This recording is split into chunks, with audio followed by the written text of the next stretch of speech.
Hello, John is Gluten Free here, and this is my first video for this channel, and this is going to be about the internet. There's going to be multiple part series, so without further ado, let's get into this. The internet is one of the greatest inventions of all time, originally invented so scientists could share information with each other, and now it's used to spread memes about Harambe like wildfire.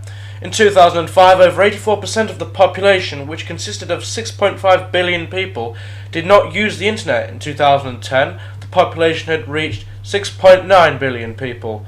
The amount of people not using the internet dropped to 70%.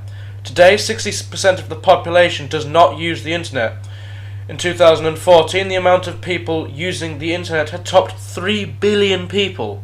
That's a lot of people who know about Harambe when you think about it. Personally, I bloody love the internet. It means I don't have to read books, have an unlimited supply of porn whenever I want, and a way to do my homework without actually having to put any effort into researching it. It's great. What could be possibly wrong with unlimited porn and shopping without getting dressed? Well, in every situation and set of circumstances, there is always a fly in the ointment. Something that simply does not fail to be a complete annoyance. But I think you'll find when it comes to the internet, there are always things considered to be something far more than just a snack. Social networks are used by the vast majority of internet users, especially as it's impossible to use them without it. A few of the most common social networks today are Instagram, Facebook and Snapchat, but that's obviously not all of them. But I'm somewhat sure that you're all aware of the ones I have mentioned. Just as I use the internet, I also use a couple of social networks, predominantly Instagram. Social networks are also fantastic. They link us to friends, allow us to communicate with them instantaneously, which is also great. It's brilliant. And the internet is brilliant. Everything is brilliant. What could be possibly amiss with social networks? Well, let me tell you. From the word go, I found it awfully difficult for me to get used to Snapchat. I've never really liked the idea of not being able to reread what I have previously sent to people and replay photos and videos without a cut-off point before I have to pay real money. What a sickening set of circumstances. Good-for-nothing greedy bastards, I say. I swear the last time I wanted to see something someone had sent me for the second time or third time on Instagram or Twitter, I wasn't greeted with a friendly box telling me to line the pockets of the developers. And let's not forget about this. And this which I am receiving non-stop currently. I personally am not a fan of Facebook whatsoever. I just don't like it. The problems with Facebook are not the people who use it, which is the case with Tumblr, but Facebook itself. All around, Facebook is invasive, and the majority of people using Facebook are utterly unaware what it does behind their backs. And let me assure you that you're guaranteed to be surprised at what covert activities Facebook gets down to when you're least expecting it. It knows what videos you've watched, comments you've liked, articles you've commented on, your exact geolocation, stuff like altitude, longitude, latitude and the time, games you've played, your IP address, credit card details, and the list just goes on. And yes, I have read some of Instagram's privacy policy as well, but trust me, it makes Facebook look like the Kim Jong-un of social networks. And by that I mean it doesn't care about its users' privacy and their information, and it uses it for their own benefit.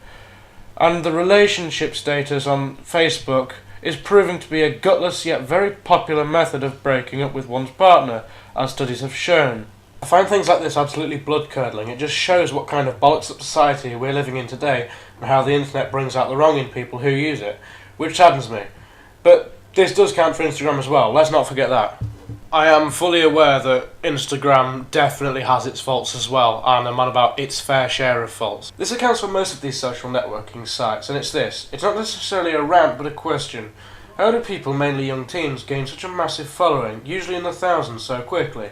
My guess is the partial nudity they upload, attracting the attention of perverts and lonely people.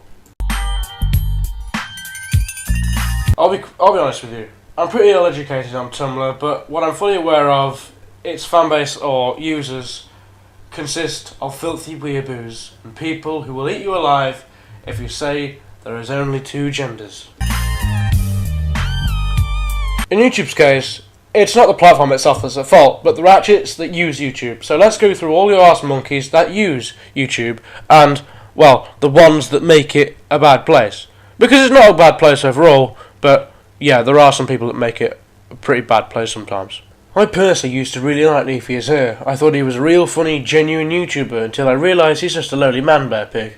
His channel isn't based upon facts and valid arguments, but just whatever he's thinking of at the time. The whole idea of Leafy is not quality, but quantity. He throws in any old cock and bollocks to Sony Vegas and then uploads it. But let's not forget, this definitely forced scrap is successful at what it does, which is get uploaded, get a ton of views, start some YouTube drama. When this snake realises that once he's fired his first bullet, there are more going to be fired back at him. Then when this happens, he just holds up the victim flags, which is exactly the case when it came to Keemstar, because he relied on threats about lawsuits to help him finish what he started. Filthy bastard. And that's not all. Just like iDub said, he is dancing on the grave of the word literally. I believe the word he was actually looking for was actually.